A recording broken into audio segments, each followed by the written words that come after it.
Lalagay na ito sa kayo, di ba? Hindi sila na maglalagay nun. Sila. Masyado makapal. Baka naman magkalat ka pa dyan. Tama na yung ganyan.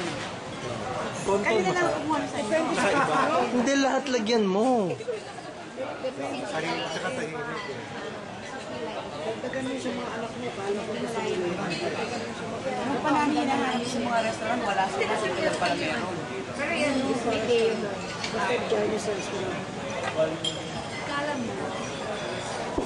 First time ako nag-Thai massage. Mama, ay, kayo na ulit. Hindi pantay-pantay. Cedric. Joel. Iba-iba nga yan. Saan ka ka matamamasahin? Kaya ako nag-isip. Sa Shangri-La Hotel. Ang mahal doon, 4,000 doon. Kaya mo yun. Gravy, yung perlas mo, ng anak ko. Ayun pala yung perlas eh. Ay, hindi ko pala ano yung Shangri-La. Ako din. Subukan natin. 4,000 yun. Ako nasagot nung first 1,000.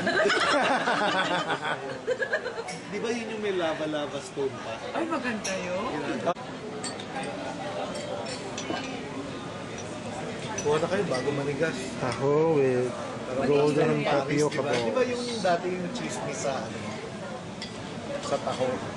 Pag nag-aaway yung mga taho, hindi yung sa kanya, Miss Kayola. Kayo na? Gas, di ba?